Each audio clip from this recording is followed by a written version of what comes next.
마태복음 6장 16절에서 18절.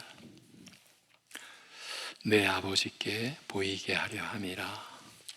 내 아버지께 보이게 하려 함이라. 이 제목으로 마태복음 6장 16절에서 18절. 제가 16절을 봉독하면 17, 18절은 합독하시겠습니다.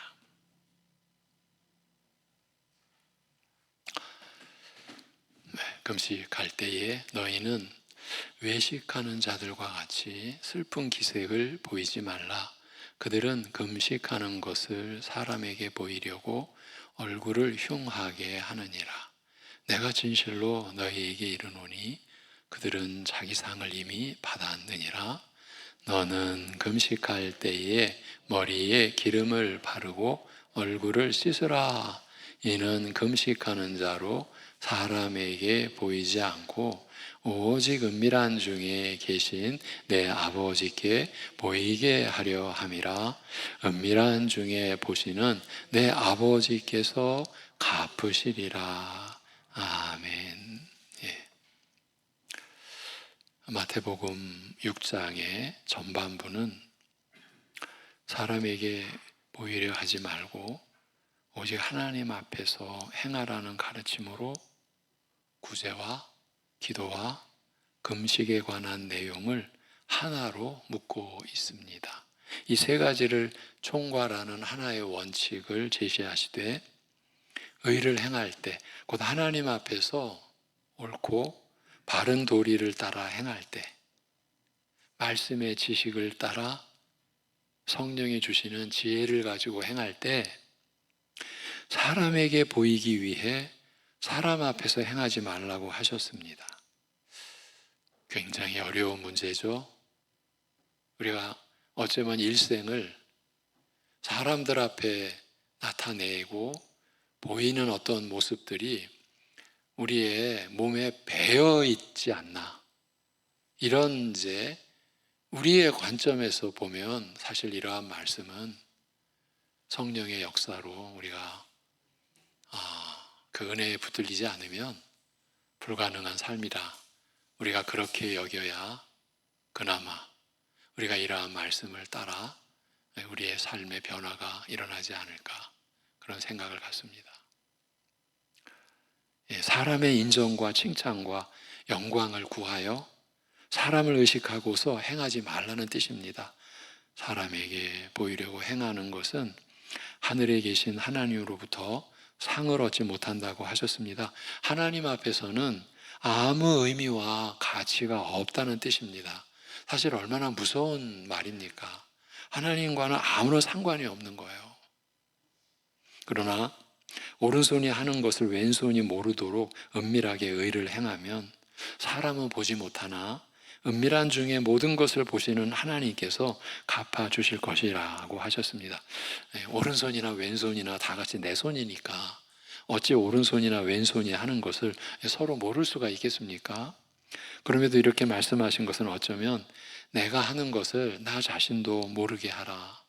달리 말하면 나 자신도 내가 하는 일을 의식하지 않도록 하라.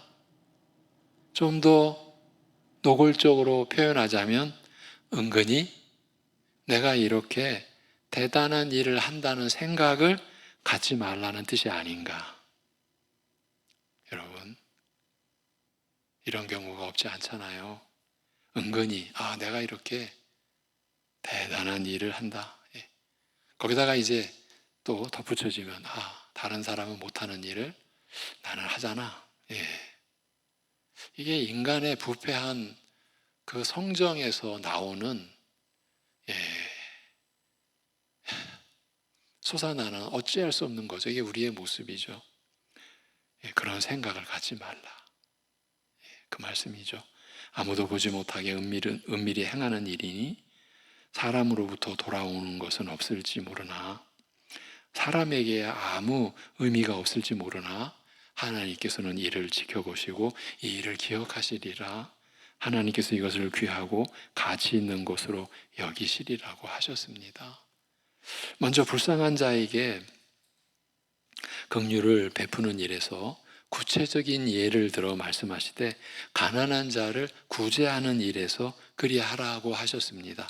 이 일을 사람들이 어떻게 보고 평가할 것인지를 생각하지 말고 다만 하나님께서 이 일을 어떻게 보실 것인지, 하나님께서 내 마음의 생각과 의도와 동기를 다 지켜보고 계시니 내가 행하는 이 구제를 과연 어떻게 평가하실 것인지 그것만을 생각하고 행하라는 말씀입니다.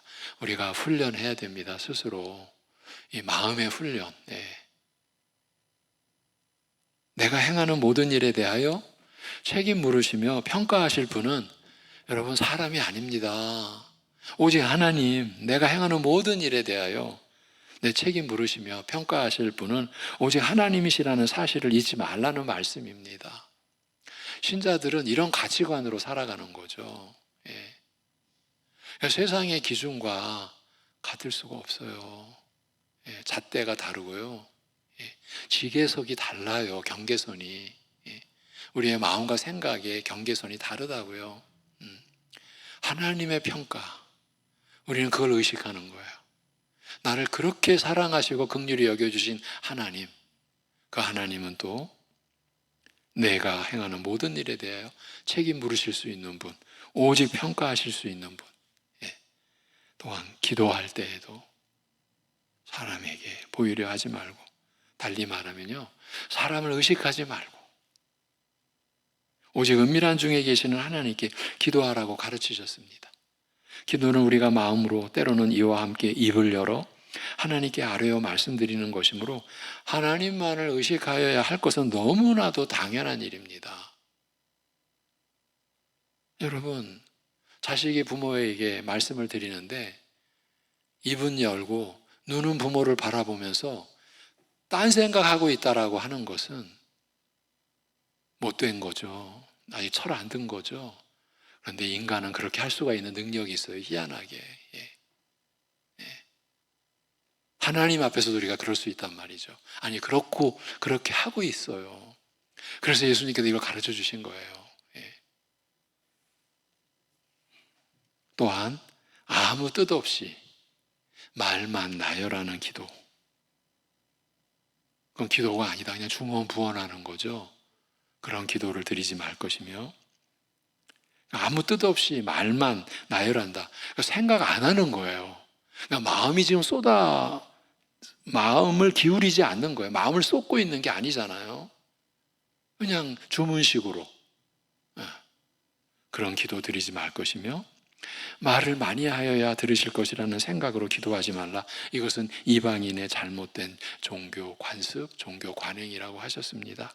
하나님께서는 내가 구하기 전에 내게 있어야 할 것을 다 아시는 나의 아버지시라는 신뢰와 믿음에서 나오는 기도라야 참된 기도라고 하셨습니다. 이런 믿음의 표현이 바로 기도라는 뜻이다. 여러분, 우리의 내적인 믿음의 외적인 표현이 기도다. 이런 가르침을 주신 거예요. 따라서 기도할 때는 먼저 이런 믿음으로 하나님을 불러 찾을 것이며, 그리고 다른 무엇을 구하기 전에 하늘에 계신 아버지 하나님의 이름이 거룩히 여김을 받으며 그의 나라와 뜻이 이 땅에 실현되기를 구하라고 하셨습니다. 그런 다음 이러한 기도의 토대 위에서 우리의 필요를 구하라고 하셨습니다. 여러분, 하나님의 나라가 이루어지지 않는 곳에서 우리의 기도의 응답은 의미가 없는 거죠. 그러니까 우리의 필요를 위한 기도의 토대가 하나님을 위한 기도다. 그 점을 가르쳐 주신 것이죠. 우리의 생존이 하나님께 의존하여 있음을 알고 믿는 자로서 날마다 살아갈 힘과 은혜를 아버지께 구하라고 하셨습니다. 그 중에서도 연약한 우리에게 끊임없이 용서의 사랑을 베풀어 주신 것을 구하라 하시고, 놀랍게도 일용할 양식의 가장 주된 양식이 죄사함의 은혜, 날마다. 우리 솔직히 이러한 말씀을 우리가 그대로 받을 수 있을까요? 내가 날마다 죄사함의 용서를 빌 만큼 그런 아직도 그런 존재인가? 어쩌면 우리는 그렇게 생각하기가 더 수월하고 또 내 마음에 흡족하고, 그런데 예수님께서 그렇게 가르쳐 주신 거예요. 일용할 양식을, 하나님을 위한 기도를 토대로 우리를 위한 기도를 가르쳐 주시면서 일용할 양식을, 우리의 생존이 하나님께 전적으로 의존되어 있음을 알고 살아갈 힘과 지혜를 날마다 구하는데 가장 중요한 것은 날마다 죄사함의 은혜, 죄 용서의 은혜를 바라고 구하라. 예. 그것이 우리의 모습이라는 거죠. 예. 그러면서 동시에 우리에게 베푸시는 용서의 은혜 안에 숨기운 하나님의 깊은 뜻과 사랑을 늘 되새기라고 하셨어요. 우리를 용서하신 하나님의 성품을 닮아 용서의 사랑을 베푸는 자가 되게 하시려는 뜻을 깊이 새기라고 하신 것이에요. 우리를 항상 시험하여 넘어뜨리려는 악한 자의 의도에, 마귀의 의도에 우리를 내어주지 마시고 오히려 우리를 지켜 보호하시고 구하여 주시기를 기도하라고 하셨습니다. 오늘 말씀은 그 세 가지 중 마지막 것, 그러니까 구제와 기도, 금식 중 마지막 것, 곧 금식에 대하여 가르치신 말씀을 기록하고 있습니다. 사람에게 보이려고 하지 말고 하나님 앞에서 행하라고 하는 예로 들어주신 세 가지 중 구제, 기도, 그 금식 중 마지막 금식에 대한 말씀이에요. 금식할 때 사람에게 보이려 하지 말고 오직 은밀한 중에 계시는 하나님께 금식할 것이요 이렇게 하면 하나님께서 지켜보시고 갚으시리라고 가르치셨습니다. 그런데 우리 모두가 어느 정도 느끼는 바인데 예수님께서는 우리가 하나님 앞에서 옳고 바르게 행하여야 할 것들을 말씀하시면서 왜 구제와 기도에 덧붙여 금식을 말씀하셨는지 그 이유가 사실 바로 이렇게 다가오질 않죠. 그래서 그 이유가 잠옷 궁금합니다. 구제는 긍휼히 여기는 마음에서 나오는 행위입니다만 믿는 자에게는 더욱 특별한 의미를 갖습니다. 왜냐하면 일반적인 측은지심의 발로가 아니라 하나님으로부터 긍휼을 입은 자가 불쌍하고 가난한 이웃에게 긍휼을 베푸는 것이기 때문입니다. 그러니까 엄밀하게 말하면 내 안에 임한 하나님의 긍휼의 은혜를 나누는 거죠. 내 것이 아니라 내가 받은 하나님의 긍휼의 그 사랑을 지금 행하는 거죠. 나누는 거죠. 베푼다고 하지만 사실은 내가 주격이 아니죠. 내가 주가 아니죠. 나를 변화시키신, 맨날 용서받을 짓만 하던 내가 긍휼하심을 입어 이제 다른 이에게도 긍휼을 베풀 수 있는 자로 나를 세워주신 그 은혜의 발로죠. 그렇게 하나님부터 긍휼을 입은 자가 가난한 이웃에게 긍휼을 베푸는 것이기 때문입니다. 이런 의미에서 불쌍한 자에게 긍휼을 베푸는 것은 믿는 자의 삶의 근본 윤리를 나타내고 대표하기에 모자람이 없다고 할 수 있습니다. 또한 기도는 우리가 하나님께 아뢰어 모든 은혜를 받아 누리는 수단, 하나님이 우리에게 주신 방편이므로 날마다 하나님으로부터 오는 힘과 은혜로 삶의 지혜로 믿음으로 살아갈 수 있는 그 지혜를 우리가 구해서 살아가는 우리로서는 기도 없이는 그 어떤 것도 할 수 없다고 해야 할 것입니다. 하나님의 은혜가 아니면 한순간도 살 수 없다는 말이나 기도 없이는 한순간도 살 수 없다는 말은 근본 뜻을 생각하면 결국 같은 말입니다. 이런 내용이 매우 중요합니다. 하나님의 은혜가 아니면 한순간도 살 수 없다. 기도 없이는 한순간도 살 수 없다. 근본 뜻을 생각하면 결국 같은 말이다. 근데 이것도 사실은 교회 안에서 어지러워진 지가 오래됐어요. 무엇을 뜻하는 거예요? 제가 기도를 나누면서 중간중간 짚어드렸죠. 우리는 기도 가지고 너무나 많은 실족을 해왔거든요. 대표적으로 기도를 자기의 능력으로 여겨버린 것. 누가 이렇게 만들어놨을까? 이게 마귀의 계략이죠. 그리고 어떤 거짓 선생이 그러한 것을 크게 소리쳐서 간증까지 해가면서 막 이렇게 해버리니까 다 기도의 능력을 구하겠다고. 그리고 능력을 받으면 자기 것이 돼버리거든요. 제자들이 처절하게 실패한 그런 예들을 다 보여주셨음에도 기도의 은혜가 마치 자기의 능력인 것처럼 이거 정리되지 않으면 안 됩니다. 그러면 그 기도의 오류가 우리의 신앙 전체를 변질시켜버리고 그런 결과를 우리가 봐왔고요. 그런 걸 정리가 되어야 되거든요. 그러니까 하나님의 은혜 없이는 한순간도 살 수 없다? 기도 없이는 한순간도 살 수 없다? 그럼 기도가 뭐예요? 하나님의 은혜를 구하는 거예요. 기도에서 내 능력을 취하는 게 아니라고요.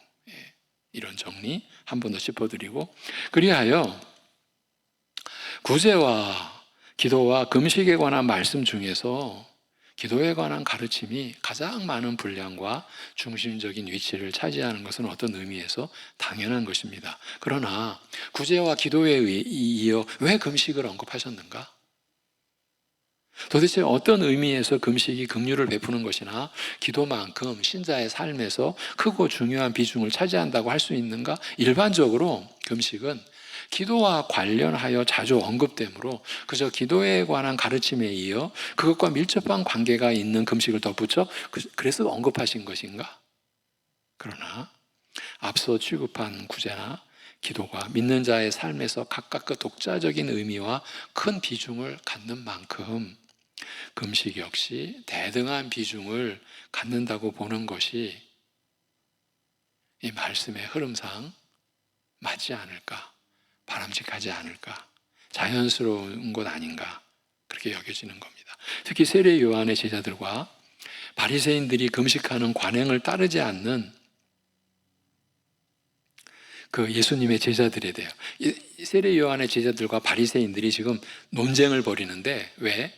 금식하는 관행을 따르지 않는 예수님의 제자들에 대하여 심각하게 문제를 제기한 사실을 기록한 마태복음 9장, 마가복음 2장, 누가복음 5장의 예는 당시 유대인들이 일반적으로 금식을 얼마나 중요하게 여겼는지, 특히 경건 생활의 필수적인 요소로 생각했음을, 간주했음을 간접적으로 보여주고 있습니다. 그럼에도 불구하고 금식은 이런 것이라 또는 저런 것이라고 구체적으로 규명하여 금식이 구제와 기도와 더불어 이처럼 중요하게 취급될 만하다고 설명하는 것은 쉽지 않습니다. 문자 그대로 금식은 먹는 것과 마시는 것을 일시적으로 끊는 것이죠. 그리고 일반적으로 식음을 전폐하는 행동이 갖는 것과 비슷한 의미를 가집니다. 사람이 극히 중대한 일이나 어려움을 당하게 될 때 식음을 전폐하고 그 일에 몰두하고 매달리는 행동은 믿지 않는 사람의 경우에도 종종 발견됩니다. 음식과 물이라는 것은 사람의 생존 수단이므로 식음을 전폐한다는 것은 어떤 의미에서 생명을 내어놓는 것, 그러니까 생명을 건다는 거죠. 내어놓는 걸 뜻하는 거예요. 달리 말하면 사람이 죽고 사는 것만큼 또는 생사보다 더 중대한 문제에 부닥쳤다고 생각할 때 곡기를 끊고 물을 마시지 않은 채 그 일에 몰두하고 매달리거나 슬퍼하는 것입니다. 나라의 존망과 관계된 중대한 일에 대하여 옳고 바른 주장을 펴려고 할 때, 내 생사보다 중대한 사정이나 억울함을 호소하고자 할 때 흔히 식음을 전폐하는 까닭이 바로 이것 아니겠습니까? 성경의 구약의 인물 에스더는 왕이 부르지 않았는데도 그 누구도 왕 앞에 나서는 것은 죽음이죠. 고대 사회에서는. 에스더는 왕이 부르지 않았는데도 죽음을 무릅쓰고 왕에게 나아가 동족 유대인의 구명, 이들의 생명을 구해달라는 부탁을 하겠다라는 결심을 한 다음에 수산성의 모든 유대인들에게 자기와 함께 사흘 동안 금식하며 기도하기를 부탁하면서 이르기를, 우리가 그 유명한 고백을 알죠. 내가 죽으면 죽으리라. 이런 경우 금식은 죽고 사는 것을 개의치 않는 뜻과 결심을 담은 행동이다, 이렇게 볼 수 있는 거죠. 오늘 말씀 가운데 금식할 때 슬픈 기색을 내지 말라, 머리에 기름을 바르고 얼굴을 씻으라고 하신 말씀을 역으로 이해한다면 본래 금식이라는 것이 슬퍼하고 침중하고 어두운 표정을 지을 수밖에 없는 중대하고 심각한 사정에서 행하여지는 것이요, 그렇죠? 또 몸단장이나 얼굴 씻는 일까지 중단하고 제쳐놓을 만큼 그럴 지금 여지가 없는 거죠. 마음의 여유가 없는 거죠. 그만큼 중대하고 급박한 사정에서 행해지는 것임을 짐작할 수 있습니다. 성경에 나타나는 금식의 예들에서 이러한 모습을 발견하는 것은 어렵지 않습니다. 사사시대에 아주 참 비참한 일이 있었죠. 어떤 레위인이 베냐민의 성읍 기브아에 하룻밤을 유하고자 찾아갔을 때 비류들이, 이 비류들이라고 하면 도둑질하는 무리들, 이 비류들이 그의 첩을 윤관하여 죽이자 이런 악행에 온 이스라엘이 분노하여 베냐민을 치려고 모였습니다. 그러니까 12지파 중에 한 지파를 지금 치려고 멸하려고 모였어요. 한편으로는 참으로 통탄을 금할 수 없는 심각한 악행이에요. 그러나 다른 한편으로는 이스라엘이 그 형제 베냐민 지파를 쳐서 도륙하려는, 이 도륙이라는 말을 사람에게 쓴다는 게 얼마나 정말 참담한 상황입니까? 예. 그러나 인류의 역사 속에서는 일어난 현실이죠. 이렇게 도륙하려는 기막힌 전쟁인 만큼 이스라엘은 베델에 모여서 이를 슬퍼하고 금식하면서 하나님께 그 뜻을 물은 적이 있었습니다. 사사기 20장의 기록이죠. 길앗 야베스 사람들은 이전에 그들을 암몬의 손에서 구하여 준 사울이 전사하여 그 시체가 블레셋의 성벽에 박혔다는 소식을 듣고서 생명을 돌보지 않고 올라가서 시체를 찾아온 후 장사하고 사울 일가의 비참한 죽음을 슬퍼하며 7일간 금식하였습니다. 다윗 역시 사울과 요나단의 전사 소식을 듣고서 옷을 찢고서 슬퍼하며 금식하였습니다. 하나님께서 아합 왕실이 범한 죄악을 책임으로 그의 집안을 망하게 하리라고 선언하셨을 때 이 패역한 이스라엘 역사 속에 어쩌면 그 이상 더 패역할 수 없을 만큼 패역했던 아합이 이를 슬퍼하고 두려워하여 옷을 찢고 배로 몸을 동이고 금식하고 굵은 배에 누우며 행보도 천천히 하였습니다. 하만의 계략으로 유대인을 학살하라는 왕명이 떨어지자 유대인들이 크게 애통하며 금식하고 고급했다. 크게 슬퍼하며 울며 부르짖고 배를 입고 재에 누운 자가 술을 헤아릴 수가 없었어요. 에스더 4장 16절의 기록이에요. 유다 왕 여호사밧은 모압과 암몬의 침략 소식을 듣고서 두려워하여 하나님께 간구하면서 온 유다 백성의 금식을 공포하였습니다.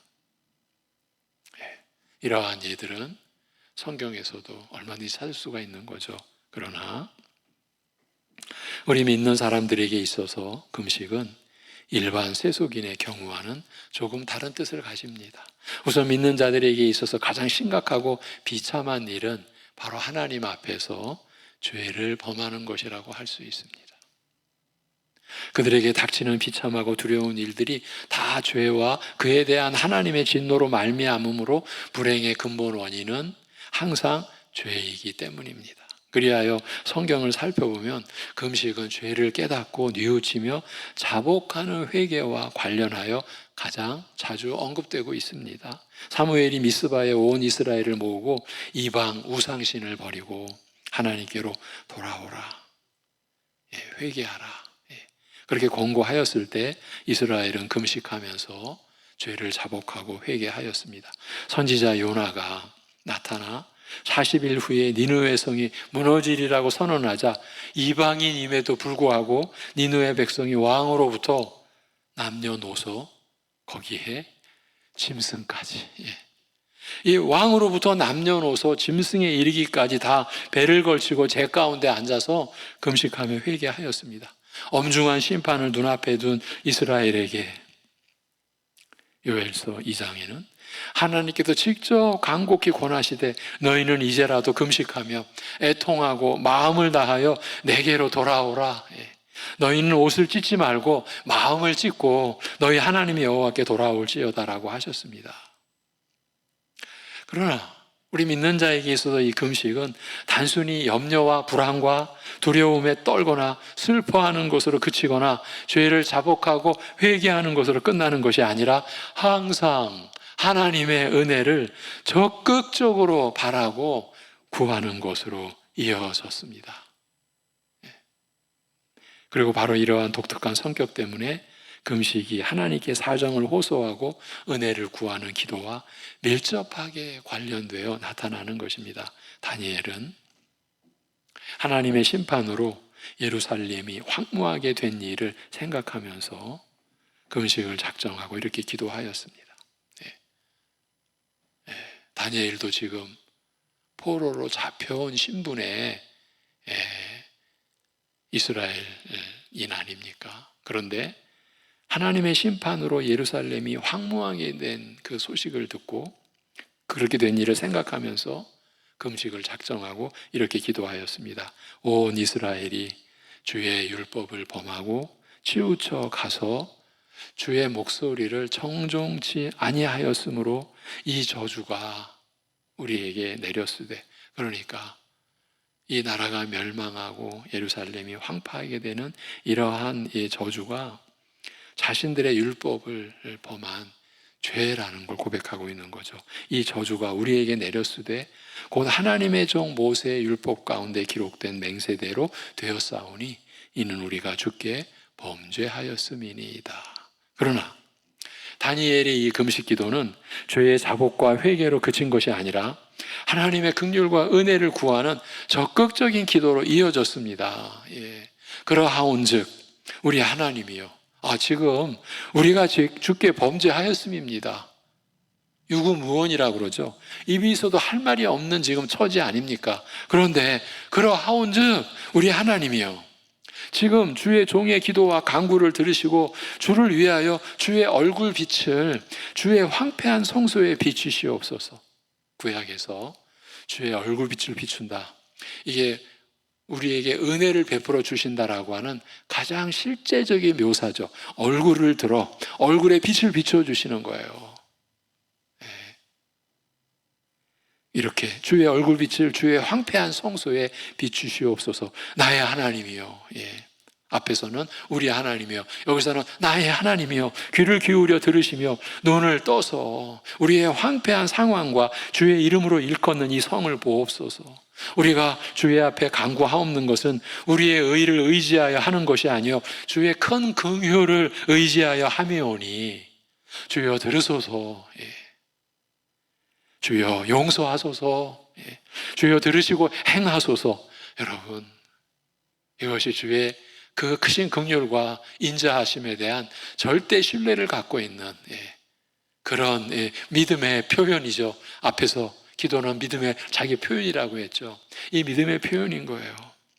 주여, 우리가 주 앞에 간구하는 건 우리의 의를 의지하여 하는 것이 아니요 주의 큰 긍휼을 의지하여 함이오니 주여 들으소서, 들어주소서. 주여 용서하소서. 주여 들으시고 행하여 주소서. 지체치 마옵소서. 나의 하나님이여, 주 자신을 위하여 하시옵소서.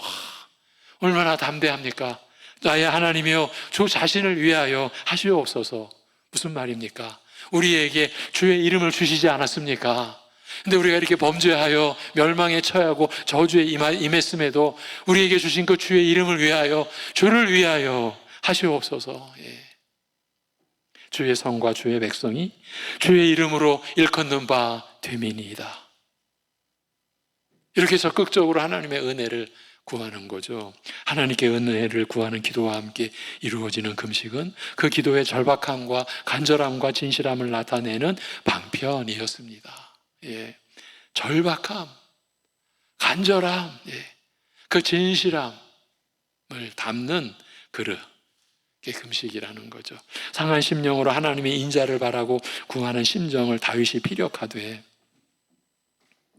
시편 109편입니다.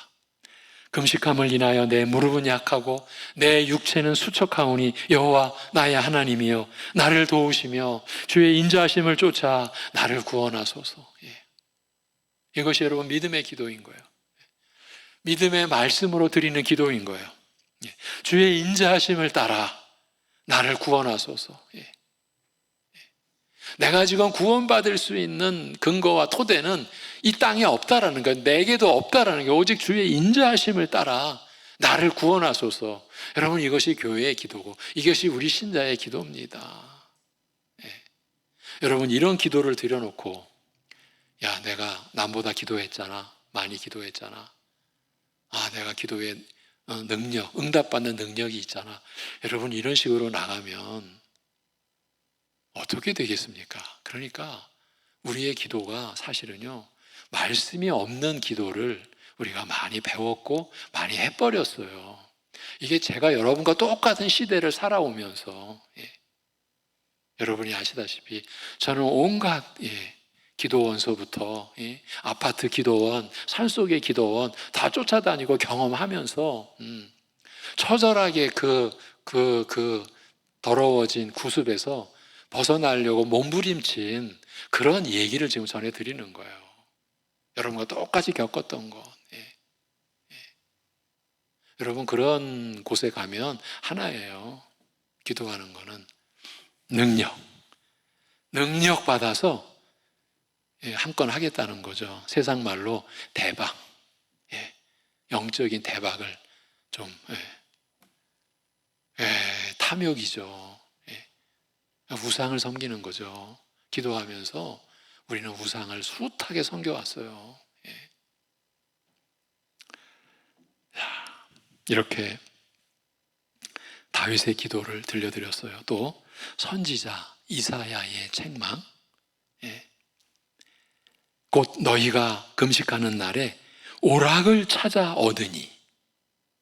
갑자기 금식하는데 오락이 나옵니다. 부패한 이스라엘. 너희의 금식하는 것은 너희 목소리로 상달케 하려는 것이 아니라 이것이 어찌 나의 기뻐하는 금식이 되겠으며 이것이 어찌 사람이 그 마음을 괴롭게 하는 날이 되겠느냐라고 하신 말씀은 역으로 금식의 적극적인 의미를 구체적으로 알려주고 있습니다. 금식은 일시적으로 모든 즐거움이나 쾌락을 끊고 마음을 괴롭게 하는 가운데 회개의 진실함과 은혜를 사모하고 바라는 간절함을 우리의 기도에 담아서 하나님께 상달케 하려는 것임을 밝혀주고 있는 것입니다. 다만 기도할 틈을 얻기 위하여 부부가 합의상 잠시 분방할 것을 허락한 고린도전서 7장 5절, 기도할 틈을 얻기 위하여 부부가 당분간 합의해서 당분간 분방할 것을 허락한 고린도전서 7장 5절의 말씀은 기도할 틈을 얻기 위해서는, 기도에 방해받지 않기 위해서는 진실과 간절함을 담아 온 마음을 쏟아부어 기도할 틈을 얻기 위해서는 잠시 우리의 일상적인 욕구를 절제할 수 있음을 말해주고 있습니다. 성적 욕구와 더불어 인간의 가장 기본적인 욕구인 식욕을 절제하는 일, 곧 식음을 전폐하고 금식하면서 기도하는 경우도 결국 같은 뜻이라고 할 수 있습니다.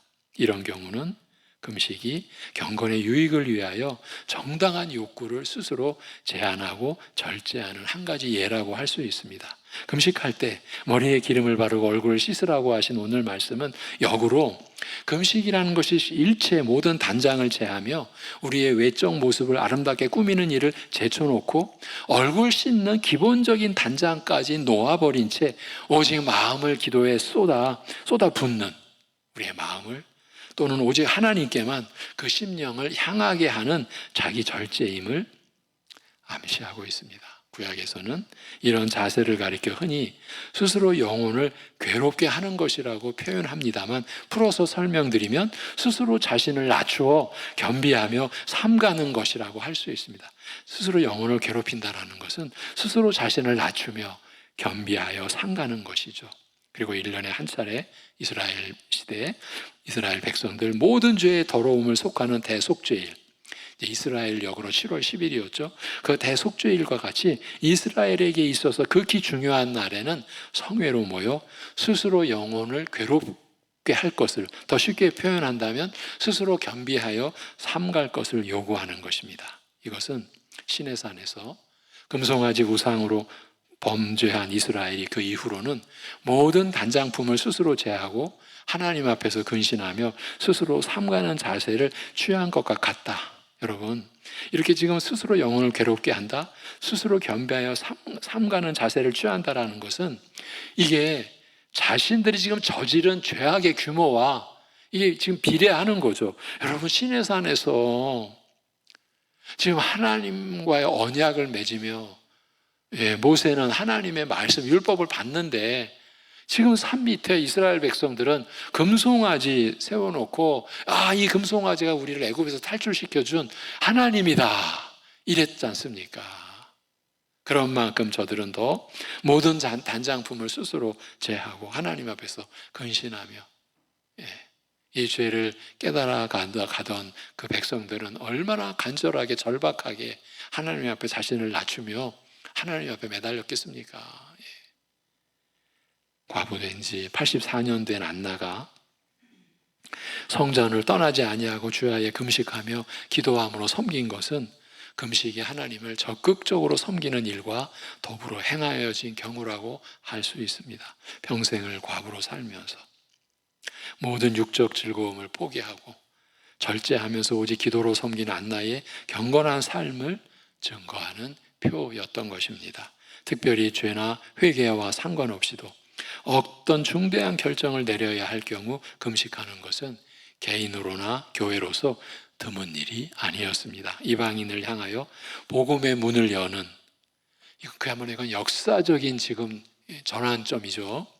이방인을 향하여 복음의 문을 여는 중대한 결정을 성령께서 알리신 것은 안디옥 교회 지도자들이 주를 섬겨 금식하던 중이었습니다. 사도행전 13장의 기록입니다.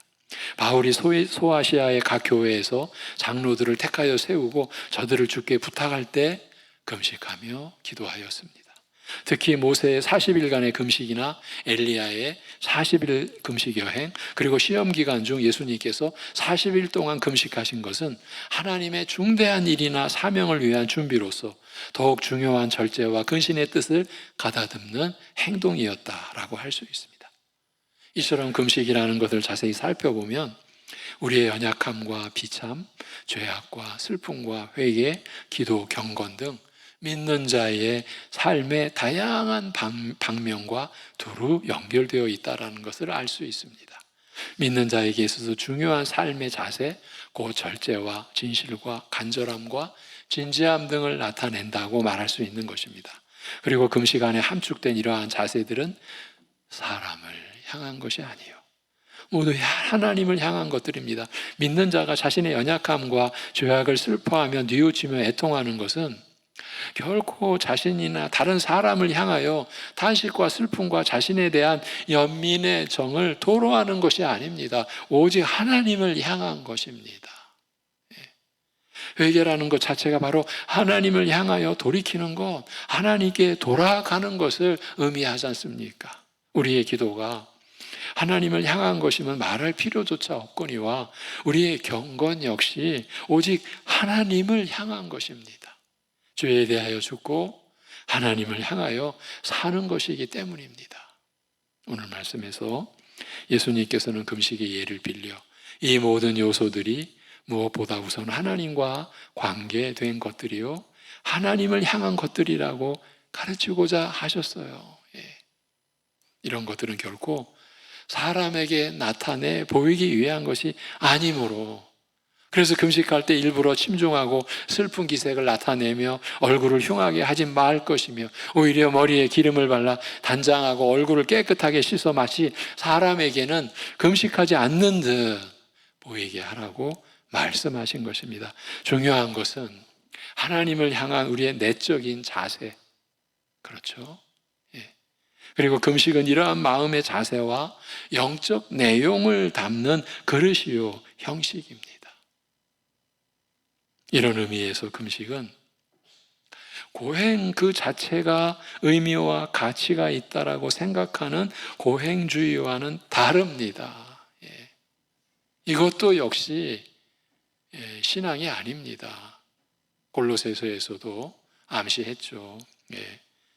의외로요, 이 고행주의가 신앙의 한 틀로서 자리 잡고 있습니다. 지금도 인도나 이런 나라에 가면 기둥 하나 세워놓고 그 기둥 위에서 10년, 20년 생활하는 사람들, 고행주의자죠. 그 사람들이 신이 됩니다. 사람들이 그 앞에 와서 그 기둥 밑에 와서 재물 갖다 바치며 거기서 기도합니다.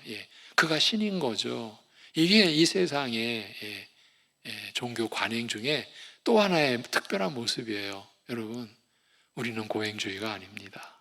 고행 그 자체가 의미와 가치가 있다고 생각하는 고행주의와는 금식은 전혀 다른 거예요.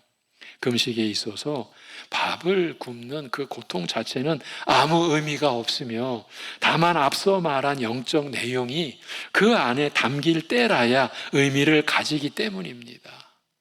예. 그리고 금식 안에 담긴 영적 내용과 자세는 근본적으로 모두 하나님을 향한 것인즉 사람에게 보일 것이 아니라 오직 하나님께 보이라고 하시는 것이에요. 예. 그래야만 금식이 하나님 앞에서 의미 있을 것이기 때문입니다. 여러분, 기도가 우리의 공로가 아니잖아요. 공로가 될 수가 없잖아요. 금식도 우리가 무슨 공로나 뭔가 응답받기 위한 어떤 조건, 결코 그런 게 될 수가 없는 거예요. 그리 가면 고행주의와 또 맥을 같이 하게 되는 거죠. 예. 이런 내용. 여러분, 우리가 구제와 기도와 금식의 가르침을 통해서 결국은요, 우리의 믿음의 그릇, 그리고 믿음에 담아야 할 내용에 대한 이러한 말씀 훈련을 우리가 받은 거죠. 그래서 지난날 우리가 무지하여 겁도 없이 믿음의 그릇 안에, 우리의 마음 안에 아무거나 집어넣어놨던 것, 이제 성령의 역사하심을 힘입어 꺼내어 버려야 되는 거죠. 특히 기도에 대해서, 금식에 대해서도 그렇고요. 예. 여러분, 금식도 하나의 공로로 교회 안에 알려졌던 것 여러분 아시잖아요. 예. 그런 게 안타까운 거예요. 그러한 것들이 우리의 믿음을 막 격려하고 우리의 믿음을 막 조장하는 게 아니라 사실은 처음에는 그렇게 보일지라도요, 믿음의 뿌리를 갉아먹고 있었던 거예요. 갉아먹고 있었던 거.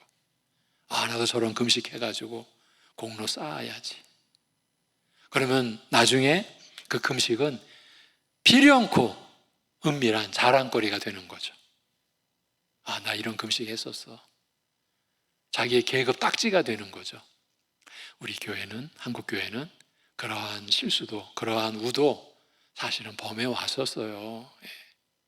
이러한 점에서 오늘의 가르침은 우리의 믿음을 또 씻어주고 정돈시켜주고 하는 그러한 은혜도 있었다, 그렇게 여겨집니다. 기도하겠습니다. 하나님 아버지, 우리 피조물이, 그것도 죄인들이 하나님의 은혜를 입어 하나님 앞에서 하나님이 말씀하신 대로 행한다라는 것이, 이러한 말씀의 가르침을 따르지 않으면 얼마든지 잘못될 수 있고 변질될 수 있고 또 그 자체로 하나님을 모독하고 하나님의 영광을 우리가 가리는 정도가 아니라, 그야말로 참담하게 만들어버리는 그러한 경우를 깨우쳐 주시는 이러한 말씀, 오늘도 우리에게 허락하여 주셔서 감사합니다. 하나님 아버지, 우리의 연약함을 우리가 아직도 모릅니다. 우리의 죄된 실상에 대하여 우리가 알지 못할 내용들이 아직도 있음을 저희가 압니다. 이러한 말씀에 끊임없는 공급과 또 기록된 말씀 우리가 보고 듣는 가운데 하나님의 성품을 우리가 보게 하시고 하나님의 영광을 우리가 바라보게 하여 주옵시고, 그러기에 우리의 죄된 모습 드러나게 하여 주옵시고, 우리 심령 속에 감춰졌던, 꼭꼭 숨겨놨던 우리의 죄악된 모습들 드러날 때에 그것이 하나님의 역사요, 하나님의 은혜요. 그리할 때에 그러한 죄된 모습 자복하고 회개하며 주님께 온전히 돌이키는 그러한 우리의 끊임없는 부단한 영적 노력, 경건을 쌓아가는 노력이 우리 안에 있게 하여 주시옵소서. 여러 가지 어려운 상황을 날마다 감당해야 하는 가정, 우리 사랑하는 우리 지체, 그리고 우리 이웃들을 주님께서 긍휼히 여겨주사 그런 고통 속에서도 모든 염려 주께 내어 맡기며 하루하루 우리가 살아갈 힘과 지혜가 하나님께로부터 공급됨을 고백하면서 그 어려운 상황에서의 타개와 회복의 지혜와 믿음을 구할 수 있게 하여 주시옵소서. 아버지 하나님, 이제 우리나라를 다스릴 일꾼, 대통령이 이제 세워졌습니다.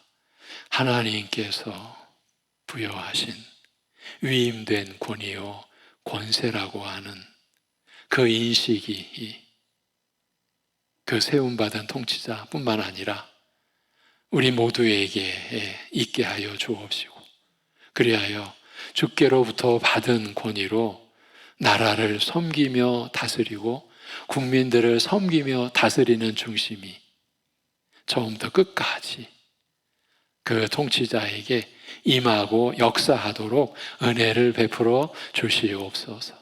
교회가 이 일을 위하여 기도의 책무를 지니고 기도할 수 있게 하여 주옵시고, 무엇보다 분열된 이 나라가, 갈등의 극한에 이르는 이 나라가 그런 상처와 그런 아픔을 딛고 회복되고 일어나는 민족과 나라 되게 은혜를 베풀어 주시옵소서. 이 모든 것을 주님께 의탁하오며 우리 주 예수 그리스도의 이름으로 기도하옵나이다. 아멘.